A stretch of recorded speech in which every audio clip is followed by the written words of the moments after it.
ദൈവത്തിന് സ്തുതി. ഇന്ന് 2024 സെപ്റ്റംബർ മാസം 20 സിറോ മലബാർ സഭയുടെ ആരാധനാ കലണ്ടർ അനുസരിച്ചു ഇന്ന് ഏലിയ സ്ലീവാ മൂശക്കാലം 4-ാം വെള്ളി അല്ലെങ്കിൽ സ്ലീവാ 1-ാം വെള്ളി.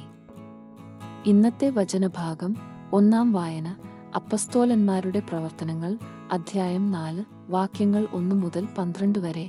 മൂലക്കല്ലായ മിശിഹായിൽ മാത്രമേ രക്ഷയുള്ളൂ. അവർ ജനത്തോട് പ്രസംഗിച്ചുകൊണ്ടിരുന്നപ്പോൾ പുരോഹിതന്മാരും ദേവാലയ സേനാധിപനും സദുക്കായരും അവർക്കെതിരെ ചെന്നു.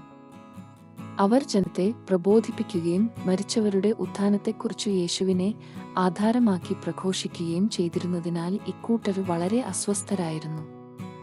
അവർ അവരെ പിടികൂടി സന്ധ്യയായതുകൊണ്ട് അടുത്ത ദിവസം വരെ കാരാഗൃഹത്തിൽ സൂക്ഷിച്ചു. അവരുടെ വചനം കേട്ടവരിൽ അനേകർ വിശ്വസിച്ചു. അവരുടെ സംഖ്യ 5000-ഓളമായി. പിറ്റേ ദിവസം അധികാരികളും ജനപ്രമാണികളും നിയമജ്ഞരും ജെറുസലേമിൽ സമ്മേളിച്ചു. പ്രധാന പുരോഹിതന് അന്നാസും കയ്യാഫാസും യോഹന്നാനും അലക്സാണ്ടറും പ്രധാന പുരോഹിതന്റെ കുലത്തിൽപ്പെട്ട എല്ലാവരും അവിടെ ഉണ്ടായിരുന്നു. അപ്പസ്തോലന്മാരെ അവർ തങ്ങളുടെ മധ്യത്തിൽ നിർത്തി ഇങ്ങനെ ചോദിച്ചു, എന്തധികാരത്താലാണ് അഥവാ ആരുടെ നാമത്തിലാണ് നിങ്ങൾ ഇത് പ്രവർത്തിച്ചത്?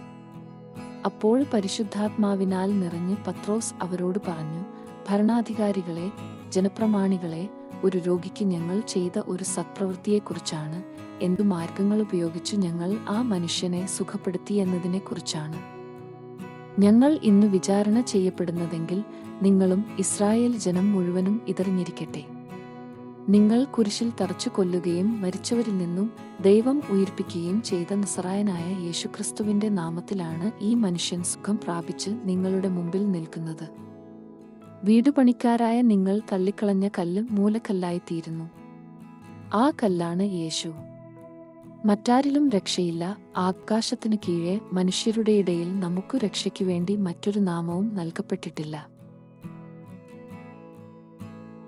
വിശുദ്ധ ലൂക്ക അറിയിച്ച നമ്മുടെ കർത്താവീശോ മിശിഹായുടെ പരിശുദ്ധ സുവിശേഷം അധ്യായം 20 വാക്യങ്ങൾ 9 മുതൽ 19 വരെ. പണിക്കാർ ഉപേക്ഷിച്ചുകളഞ്ഞ കല്ല് പ്രധാന മൂലക്കല്ലായിത്തീർന്നു. അവൻ ജനങ്ങളോട് ഈ ഉപം പറഞ്ഞു. ഒരു മനുഷ്യൻ ഒരു മുന്തിരിത്തോട്ടം നട്ടുപിടിപ്പിച്ചു. അതു കൃഷിക്കാരെ ഏൽപ്പിച്ചതിനുശേഷം ദീർഘനാളത്തേക്ക് അവിടെ നിന്ന് പോയി.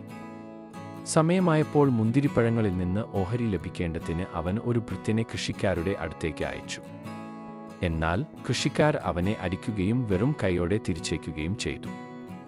അവൻ മറ്റൊരു ഭൃത്യനെ അയച്ചു. അവനെയും അവർ അടിക്കുകയും അപമാനിക്കുകയും വെറും കൈയോടെ തിരിച്ചേക്കുകയും ചെയ്തു.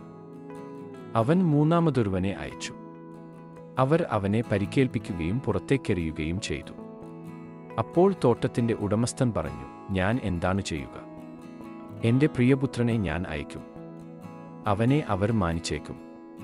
പക്ഷേ കൃഷിക്കാർ അവനെ കണ്ടപ്പോൾ പരസ്പരം പറഞ്ഞു, ഇവനാണ് അവകാശി. ഇവനെ നമുക്ക് കൊന്നുകളയാം. അപ്പോൾ അവകാശം നമ്മുടേതാകും. അവർ അവനെ മുന്തിരിത്തോട്ടത്തിന് വെളിയിലേക്കെറിഞ്ഞു കൊന്നുകളഞ്ഞു. ആകയാൽ മുന്തിരിത്തോട്ടത്തിന്റെ ഉടമസ്ഥന് അവരോട് എന്തു ചെയ്യും? അവന് വന്ന് ആ കൃഷിക്കാരെ നശിപ്പിക്കുകയും മുന്തിരിത്തോട്ടം മറ്റാളുകളെ ഏൽപ്പിക്കുകയും ചെയ്യും. അവർ ഇതു കേട്ടപ്പോൾ ഇതു സംഭവിക്കാതിരിക്കട്ടെ എന്ന് പറഞ്ഞു. യേശു അവരെ നോക്കിക്കൊണ്ടു പറഞ്ഞു, പണിക്കാർ ഉപേക്ഷിച്ചുകളഞ്ഞ കല്ല് മൂലക്കല്ലായിത്തീർന്നു എന്ന് എഴുതപ്പെട്ടിരിക്കുന്നതെന്താണ്? ആ കല്ലിന്മേൽ നിപതിക്കുന്ന ഏതൊരുവനും തകരും. അത് ആരുടെ മേൽ പതിക്കുന്നുവോ അവനെ അത് ധൂളിയാക്കും. തങ്ങൾക്കെതിരായിട്ടാണ് ഈ ഉപമ അവൻ പറഞ്ഞതെന്ന് നിയമജ്ഞരും പ്രധാന പുരോഹിതന്മാരും മനസ്സിലാക്കി അവനെ കയ്യേറ്റം ചെയ്യാൻ ശ്രമിച്ചു. എന്നാൽ അവർ ജനങ്ങളെ ഭയപ്പെട്ടു. ദൈവവചനമാണ് നമ്മൾ ശ്രവിച്ചത്. നമ്മുടെ കർത്താവായ മിശിഹായ്ക്ക് സ്തുതി.